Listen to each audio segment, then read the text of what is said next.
Good morning to all of you friends. मैं राहुल कुमार, आपका अपना मेंटर, एक बार फिर से आप सबका स्वागत करता हूं एग्जाम नीति बाय राहुल सर के यूट्यूब चैनल पे। और आज इस वीडियो में हम लोग जो डिस्कस करने वाले हैं वो जुलाई मंथ के half monthly current affair discuss करेंगे, जो कि 16 जुलाई से लेकर 31 जुलाई तक के जो भी इंपॉर्टेंट फैक्ट और इंपॉर्टेंट करंट अफेयर्स है वो सारा हम आज की इस वीडियो में डिस्कस करेंगे। एक मैंने हाफ मंथली करंट अफेयर्स 1 जुलाई से लेके 15 जुलाई तक की आपके पहले रिलीज कर रखी है। आप पहले उस वीडियो को देखिएगा, उसके बाद इस वीडियो को देखिएगा, जिसके बाद आपका जुलाई मंथ का करंट अफेयर्स बिल्कुल कंप्लीट हो जाएगा। आप चाहे किसी भी एग्जाम को फेस करने वाले हैं, चाहे कोई भी आपका वनडे एग्जाम हो, वो सभी एग्जाम के पॉइंट से ये इंपॉर्टेंट होगा। तो बिना किसी देरी के हम लोग स्टार्ट करते हैं आज की करंट अफेयर्स की सीरीज, जिसमें सबसे पहला क्वेश्चन हम लोग जो डिस्कस करने वाले हैं वो है, भारतीय नेवी ने अमेरिका से कौन सी लंबी दूरी की समुद्री पनडुब्बी रोधी विमान को अपने बेड़ा में शामिल कर लिया है। यानी कि हाल ही में अगर हम लोग बात करें, भारत ने P8 की बात की जाए तो ये भारतीय नौसेना को मिला 10वां P8I युद्धक विमान है। अमेरिका कंपनी जो कि बोइंग से डील की गई है। किससे डील की गई है? बोइंग से डील की गई है। अब ये बोइंग क्या है? एक अमेरिकी कंपनी है जो ये विमान बनाया, जिसने ये जहाज जिसने बनाया है उससे इंडिया की डील हुई है और हमने इसे खरीद लिया है। अब हम बात करें कि इसका काम क्या है, तो ध्यान रखिएगा, ये हमारे जो भी एंटी सबमरीन या जो भी हमारे जो समुद्र में सबमरीन्स होते हैं उन सभी सबमरीन्स की ये देखरेख करेगा, या जिसे हम लोग कहते हैं गोताखोरी करेगा। हम इस विमान के थ्रू यहाँ पे हमारे जितने भी सी पोर्ट है उन सब की क्या कर सकते हैं? गोताखोरी कर सकते हैं। और इस जहाज से हमें ये सब करना बहुत इजी होगा। हमारी जितनी भी सबमरीन है उन सभी को हमारी अपनी निगरानी में रखना, कंट्रोल में रखना, इन सबसे इजीली पॉसिबल हो पाएगा। इसके बाद हम लोग बात करते हैं दूसरे क्वेश्चन की। तो दूसरा क्वेश्चन देखो यहाँ पे क्या पूछा गया है। दूसरा क्वेश्चन जिसमें आपसे ये पूछा गया है कि कौन सा देश 2026 में विश्व बैडमिंटन चैंपियनशिप की मेजबानी करेगा? तो इसका आंसर क्या हो जाएगा? भारत वो देश है जो 2026 में कौन सा 30वां विश्व बैडमिंटन चैंपियनशिप की मेजबानी करेगा, इंडिया। बट फिलहाल अगर हम लोग बात करें तो ध्यान रखना 2021 में इसकी मेजबानी कौन करेगा? तो स्पेन, और स्पेन में कहा हुएल्वा में। और उसके बाद 2022 में जापान, 23 में आपका डेनमार्क और 25 में आपका करेगा फ्रांस। एक चीज आप नोट करिएगा, जब भी ध्यान रखना, जब भी हमारे इंडिया में जब भी ओलंपिक किया जाता है, ओलंपिक के अगले साल, ओलंपिक जिस साल यहाँ पे होता है, ध्यान रखिएगा, ओलंपिक जिस वर्ष खेला जाता है उसके अगले साल ये बैडमिंटन टूर्नामेंट चैंपियनशिप खेली जाती थी। बट इस बार पहली बार ऐसा देखने को मिलेगा कि जिस वर्ष यानी कि 2020 के जो टोक्यो ओलंपिक थे, जो 21 में करवाए गए हैं कोरोना की वजह से, पहली बार ऐसा होगा कि एक ही साल में दोनों यानी कि विश्व बैडमिंटन चैंपियनशिप और जो आपका अभी ओलंपिक चल रहा है वो दोनों एक साथ किया जाएगा। इसके बाद हम लोग बात करते हैं नेक्स्ट क्वेश्चन की। और नेक्स्ट क्वेश्चन में हम लोग देखेंगे नेक्स्ट फैक्ट जिसमें ये पूछा गया है। तीसरा क्वेश्चन, गुजरात के किस शहर में रेलवे ट्रैक के ऊपर भारत का पहला 5 सितारा होटल बनाया गया है? तो वो कौन सा? गांधीनगर। गुजरात की बात करेंगे तो गुजरात का जो शहर है वो कौन सा है? गांधीनगर। और गांधीनगर में रेलवे ट्रैक के ऊपर 5 सितारा होटल बना गया है, 5 स्टार होटल। और ये पहला, ध्यान रखना, हमारे इंडिया में जो रेलवे के ट्रैक के ऊपर 5 सितारा होटल बनाया गया है। इसके बाद हम लोग फोर्थ क्वेश्चन को देखते हैं। और ये फोर्थ क्वेश्चन ध्यान रखिए, इसमें क्या पूछा गया आपका? कौन सा देश कोरोना वैक्सीन की तीसरी डोज लगाने वाला पहला देश बन गया है? तो इजराइल की बात करें अगर हम इजराइल की बात करें तो इजराइल वो देश बन चुका है जिसने कोरोना की तीसरी डोज लगा दी है, तीसरी डोज। अब अगर हम इजराइल से रिलेटेड कुछ फैक्ट देखें तो इजराइल के पीएम कौन है? इजराइल के पीएम की बात करें तो पीएम है नेफ्ताली, और इसके जो नेफ्ताली बेनेट। और यहां पे इसकी जो कैपिटल है, इसकी कैपिटल क्या है? तो इसकी कैपिटल है जेरूसलेम।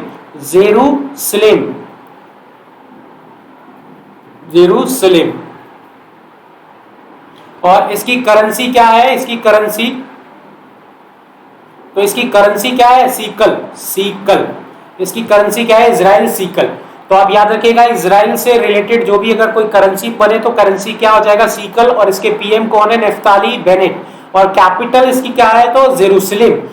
इसके बाद हम लोग बात करते हैं नेक्स्ट क्वेश्चन, पांचवा क्वेश्चन, जिसमें यह पूछा गया है पायलट प्रोजेक्ट के तौर पर देश का पहला ग्रेन एटीएम, ये जो पहला ग्रेन एटीएम है ये कहां पे लॉन्च किया गया है? तो पहला ग्रेन एटीएम आपका गुरुग्राम यानी कि हरियाणा में लॉन्च किया गया है। अब अगर हम इससे रिलेटेड कुछ फैक्ट देखें तो ध्यान रखना, यह मशीन संयुक्त राष्ट्र के विश्व खाद्य कार्यक्रम के तहत स्थापित की जाएगी।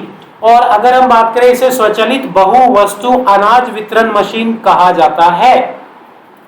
इसको ग्रेन एटीएम के नाम से जाना जाता है, यानी कि जो परेशानियां वहां पे जो भी राशन कार्ड धारी हैं, जो भी राशन कार्ड धारी हैं हरियाणा में, जो मनोहर लाल खट्टर की बात करें तो ध्यान रखना है वहां पे जितने भी राशन कार्ड धारी हैं, उन राशन कार्ड धारियों की जो प्रॉब्लम होती थी, जो वो राशन के ऑफिस के सामने एक क्यू में खड़े हो जाते थे, लाइन लगती थी, भीड़ लगती थी, उस भीड़ को कम करने के लिए ये स्वचालित ग्रेन एटीएम लगाया गया है, जिसके थ्रू यहाँ पे पब्लिक जो है बहुत इजीली अपने अनाज को ले सकती है। और इसमें जो पब्लिक की समस्याएं होती थी कि जो उसके वेट में कई बार क्या होता था, जो राशन कार्ड डीलर है वो कम वजन करके देता था या किसी प्रकार की जो चीजें मिक्स या मिलावट करता था, वो सारी चीजों से छुटकारा मिलेगा लोगों को।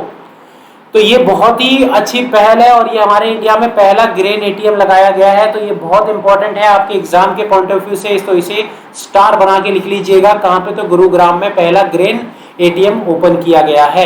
इसके बाद हम लोग बात करेंगे नेक्स्ट क्वेश्चन की। और नेक्स्ट क्वेश्चन है आपका छठा क्वेश्चन, जिसमें ये पूछा गया 17 जुलाई को विश्व भर में कौन सा दिवस सेलिब्रेट किया जाता है? तो विश्व अंतरराष्ट्रीय त्याग दिवस सेलिब्रेट किया जाता है। विश्व अंतरराष्ट्रीय त्याग दिवस, कौन सा? विश्व अंतरराष्ट्रीय त्याग दिवस के नाम से इसे सेलिब्रेट किया जाता है। इसी के साथ अब हम लोग नेक्स्ट फैक्ट की ओर चलेंगे। और नेक्स्ट फैक्ट जिसमें यह पूछा गया भारत की पहली मोंक फ्रूट की खेती भारत के किस राज्य में शुरू की गई है? तो ध्यान रखना ये कहां पे की गई है? हिमाचल प्रदेश में। और हिमाचल प्रदेश में भी कहां पर की गई है? तो कुल्लू में। हिमाचल प्रदेश के कुल्लू में इसकी मोंग फ्रूट की खेती की गई है। मोंग फ्रूट क्या है? तो मोंग फ्रूट ध्यान रखना अपने तीव्र मीठे स्वाद के कारण यह जाना जाता है। इसका उपयोग गैर कैलोरी प्राकृतिक स्वीटनर के रूप में किया जाता है। इसका मीठा स्वाद कुकुरबिटेन प्रकार या ट्राइप्रिन गैलोसाइड के समूह की सामग्री के कारण होता है। और जिसे अगर हम नॉर्मली अगर हम बात करें तो ध्यान रखना है जो मोंग फ्रूट है, ये मोंग फ्रूट एक इस प्रकार का फ्रूट है जिस फ्रूट में हमें जो गैर कैलोरी प्राकृतिक स्वीटनर मिलता है, ये बहुत मीठा होता है। और इसके नाम या मोंग फ्रूट जो है ये महात्मा बुद्ध के नाम पे रखा गया, ध्यान रखना, क्योंकि महात्मा बुद्ध या बुद्ध के कार्यकाल में इसकी जो है उपज की जाती थी। इस फसल की सबसे पहले बुद्ध ने इसकी खोज की थी। ओके, इसके बाद नेक्स्ट क्वेश्चन देखना, किस देश के कवरेज के दौरान जो पत्रकार है दानिश सिद्दीकी उनकी हत्या हो गई है? तो वो ध्यान रखना अफगानिस्तान में जो भारत के पत्रकार दानिश सिद्दीकी थे और वो अफगानिस्तान में जब कवरेज कर रहे थे, वहां पे जो कवरेज के दौरान आतंकवादियों के द्वारा जो हमला किया गया उसमें इनकी मौत हो गई है। और ये कौन सी न्यूज एजेंसी? तो ये न्यूज एजेंसी कौन सी? रॉयटर्स के लिए काम करते थे। न्यूज एजेंसी रॉयटर्स के लिए काम करते थे। कौन सी? रॉयटर्स के लिए काम करते थे। ओके, इसके बाद हम लोग बात करते हैं नेक्स्ट क्वेश्चन की। नेक्स्ट क्वेश्चन जिसमें हम लोग डिस्कस करते हैं 9वां क्वेश्चन, ये भी आपके लिए स्टार है। जितने भी लोग यूपी एग्जाम की प्रिपरेशन कर रहे हैं उन सबके लिए स्टार है, आप स्टार लगा लीजिएगा। तो हाल ही में अगर हम लोग बात करें, मंडुआडीह रेलवे स्टेशन का नाम बदलकर क्या रख दिया गया है? तो मंडुआडीह रेलवे स्टेशन का नाम बदलकर रख दिया गया है Banaras railway station. Banaras railway station नाम बदल दिया गया है मंडुआडीह रेलवे स्टेशन का। ये फैक्ट है और ये याद रखना। 18 जुलाई को विश्व भर में कौन सा दिवस मनाया जाता है? तो 18 जुलाई को अंतरराष्ट्रीय नेल्सन मंडेला के दिवस के रूप में मनाया जाता है। नेल्सन मंडेला को साउथ अफ्रीका का महात्मा गांधी कहा जाता है। नेल्सन मंडेला को साउथ अफ्रीका का महात्मा गांधी कहा जाता है। किसने दुनिया का सबसे बड़ा रेडियो टेलीस्कोप की स्थापना की है? तो सकाओ यानी कि the square kilometre array organisation. इसका हेडक्वार्टर कहां पे है? तो यूके यूनाइटेड किंगडम में है। किस देश ने एशिया प्रांत आर्थिक सहयोग नाम व्यापार समूह की बैठक की अध्यक्षता की? तो इसकी अध्यक्षता किसके द्वारा की गई है? इसकी अध्यक्षता की गई है न्यूजीलैंड के द्वारा। किसके द्वारा? न्यूजीलैंड के द्वारा। और अगर हम न्यूजीलैंड की बात करें तो न्यूजीलैंड की कैपिटल क्या है? न्यूजीलैंड की कैपिटल, न्यूजीलैंड की कैपिटल की बात करें तो न्यूजीलैंड की कैपिटल लिख लेना वेलिंगटन। और यहां पे जो करेंसी चलती है वो कौन सी चलती है? डॉलर। डॉलर कौन सी? डॉलर करेंसी चलती है, डॉलर। और इसकी वेलिंगटन इसकी कैपिटल।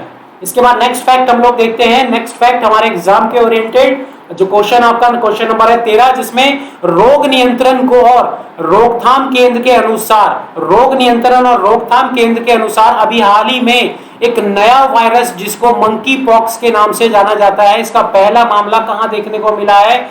ये मामला देखा गया है टेक्सास। टेक्सास कहां है? तो यूएसए यानी कि अमेरिका की एक देश है और उसमें इसे देखा गया है टेक्सास में।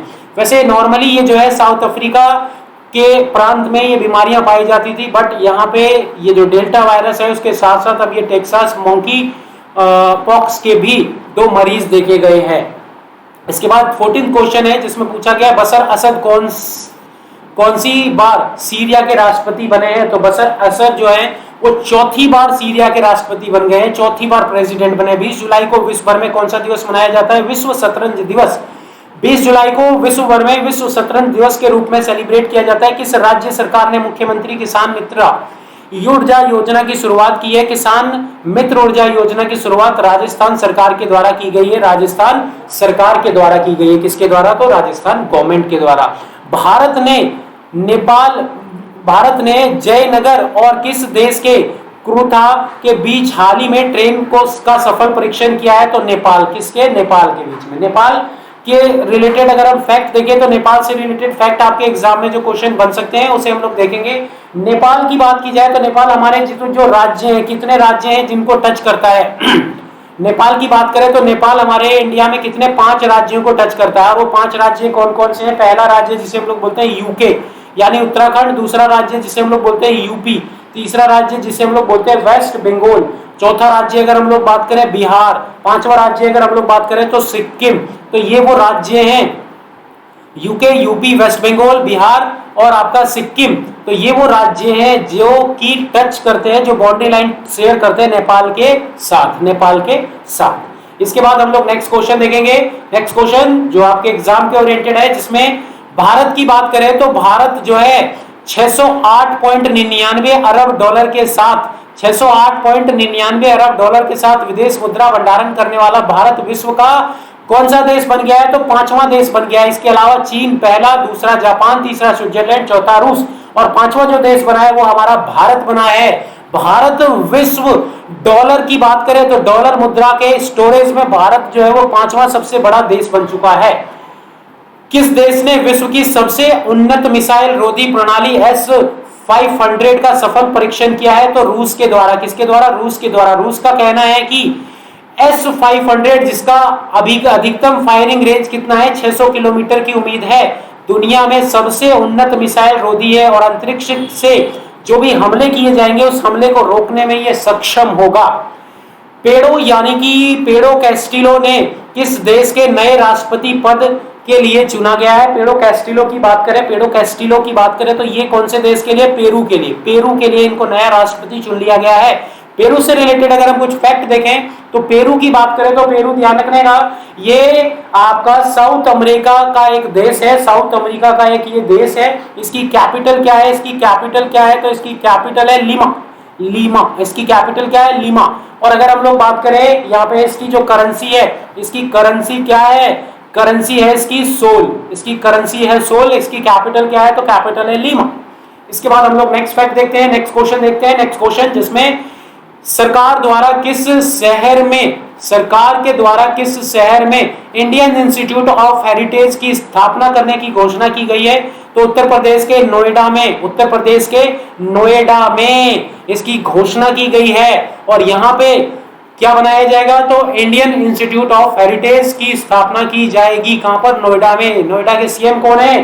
तो आप सबको मालूम है महाराज जी, और महाराज जी यानी कि योगी आदित्यनाथ जी। और यहां इसके बाद नेक्स्ट क्वेश्चन देखेंगे, किसने कहा कि सबसे पहले किसने कहा है कि कोविड 19 का डेल्टा वेरिएंट जिसकी खोज या जो भारत में पाया गया था वो विश्व के 124 देशों में फैल चुका है। तो ये कहने वाला कौन है? WHO। WHO world health organisation की बात करें तो इसका हेडक्वार्टर कहां पर है? इसका हेडक्वार्टर है जेनेवा। जेनेवा कहां है? तो स्विट्जरलैंड में। और अगर हम लोग बात करें जेनेवा कहां है? स्विट्जरलैंड में। कब इसकी स्टैब्लिशमेंट हुई है, इसकी स्थापना कब हुई है? तो 1948 में। इसके हेड कौन है? इसके हेड कौन है? टेड्रोस एडोनम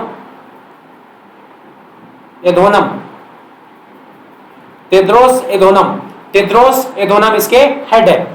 ओलंपिक गेम्स की बात करेंगे। ओलंपिक गेम्स 2023 का आयोजन किस शहर में किया जाएगा? ओलंपिक गेम्स का जो आयोजन किया जाएगा कहां पे? ब्रिस्बेन में। 24वां क्वेश्चन है, मध्य प्रदेश के किस शहर को यूनेस्को अपनी ऐतिहासिक शहरी लैंडस्केप में की परियोजना में शामिल कर लिया है? तो ग्वालियर व ओरछा। ग्वालियर यह ओरछा, ये भी आपके लिए इंपॉर्टेंट है, इसे भी याद रखना। इसके बाद नेक्स्ट फैक्ट देखेंगे, नेक्स्ट क्वेश्चन देखेंगे हम लोग। और नेक्स्ट फैक्ट जो है आपका, कहां के कांटेदार बैंगन को भौगोलिक संकेत जीआई टैग मिल गया है? तो वेलोर कहां है? तो तमिलनाडु। वेलोर कहां है? तो तमिलनाडु। तो तमिलनाडु में वेलोर है और वेलोर के कांटेदार बैंगन को जीआई टैग दिया गया है। जीआई टैग का मतलब क्या होता है? यानी कि जब कोई एक सब्जी या कोई भी एक प्रोडक्ट जो एक स्पेशल एनवायरनमेंट में ही उसकी उपज होती है तो उसी को उस जगह पे जीआई टैग दे दिया जाता है। टोक्यो ओलंपिक 2020 में कितने किलोग्राम वर्ग में भारत की मीराबाई चानू ने सिल्वर मेडल जीता है? तो 49 किलोग्राम की वर्ग में।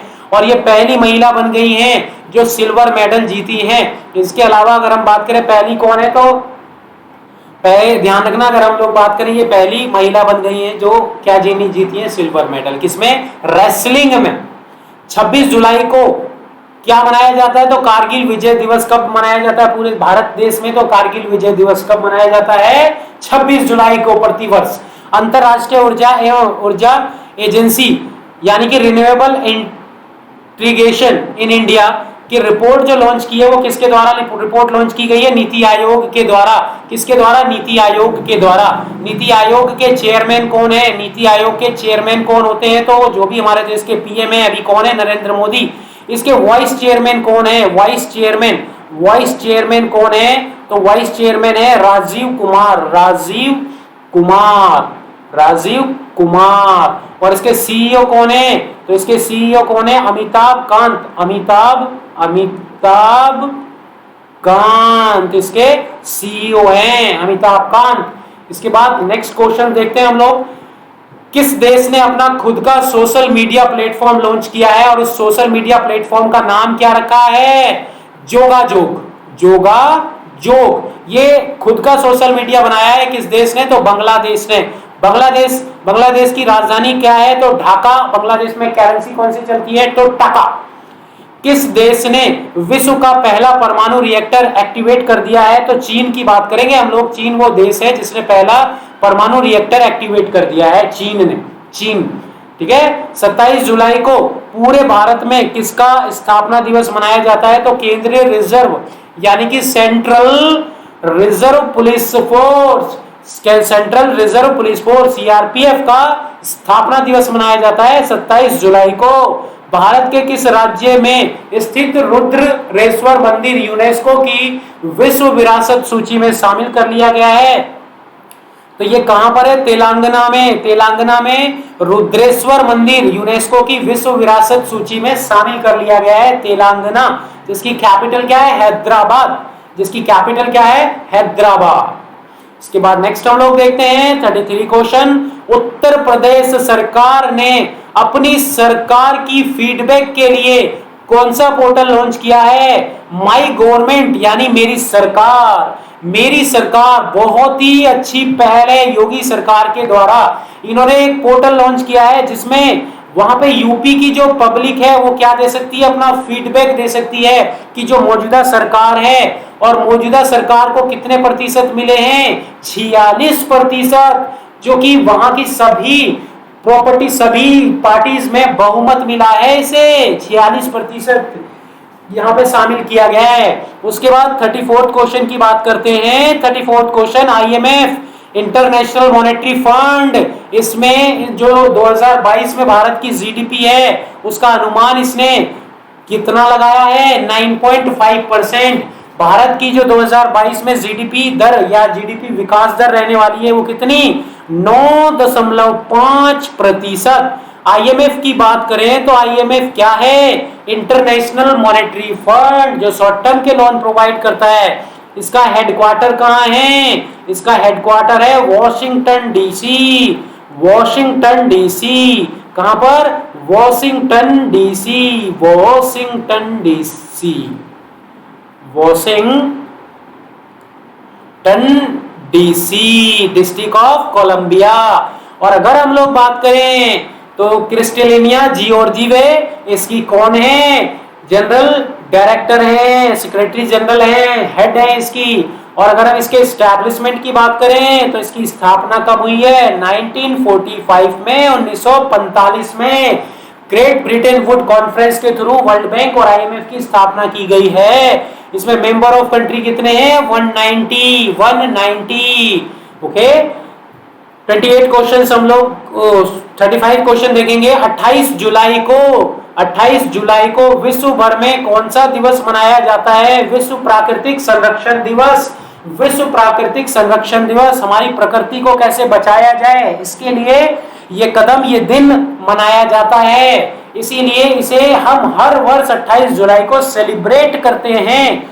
36 क्वेश्चन है, जापान की कितने वर्ष की स्केटबोर्ड मोमोजी निशिया जापान की सबसे कम उम्र में गोल्ड मेडल जीती है? अगर हम लोग बात करें सबसे कम उम्र में गोल्ड मेडल जीतने वाली जापान की जो मोमिजा निशिया, क्या नाम है इसका? मोमिजा निशिया, ये याद रखना, मोमिजा निशिया। मोमिजा निशिया, ये याद रख लेना, फैक्ट है ये, फैक्ट। इसके बाद नेक्स्ट क्वेश्चन देखते हैं, नेक्स्ट फैक्ट देखते हैं हम लोग। नेक्स्ट फैक्ट जिसमें हम देखेंगे 37 क्वेश्चन, हंगरी में आयोजित विश्व कैडेट कुश्ती चैंपियनशिप, विश्व कैडेट कुश्ती चैंपियनशिप। और इस विश्व कैडेट कुश्ती चैंपियनशिप की बात करेंगे तो ये भारत की प्रिया मलिक ने कौन सा मेडल जीता है इसमें? तो गोल्ड मेडल जीत के इसने भारत का नाम रोशन किया है।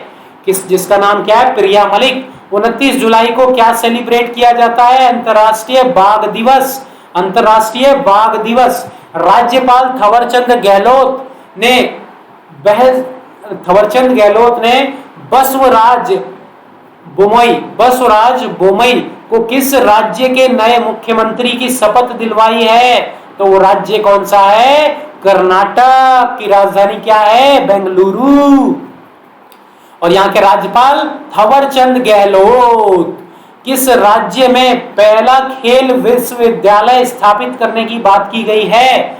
तो वो कौन सा राज्य है? बिहार। बिहार में पहला खेल विश्वविद्यालय स्थापित करने की बात की गई है। तो दोस्तों अगर हम लोग बात करें, ये हमारे जुलाई मंथ के सेकंड पार्ट था, यानी जुलाई मंथ का जो आपका करंटली या जो आपका मंथ जुलाई है, जुलाई के जो करंट अफेयर्स हैं वो कंप्लीट हो गए हैं। दोनों ही पार्ट को आप देखिएगा। किसी भी प्रकार का कोई सजेशन, कोई डाउट हो तो कमेंट सेक्शन में कमेंट करना बिल्कुल मत भूलिएगा। आपको वीडियो कैसी लगती है उसके लिए भी आपको कमेंट करना बहुत जरूरी है। अगर आप इस मेरे YouTube चैनल पर नए हैं तो मेरे इस चैनल को सब्सक्राइब करना मत भूलिएगा, और अगर आपको वीडियो अच्छी लगती है तो शेयर और लाइक करना भी मत भूलिएगा। Okay friends, bye bye. Next video में हम बहुत जल्द हाजिर होंगे हमारे नए स्टैटिक जीके और करंट अफेयर्स के साथ।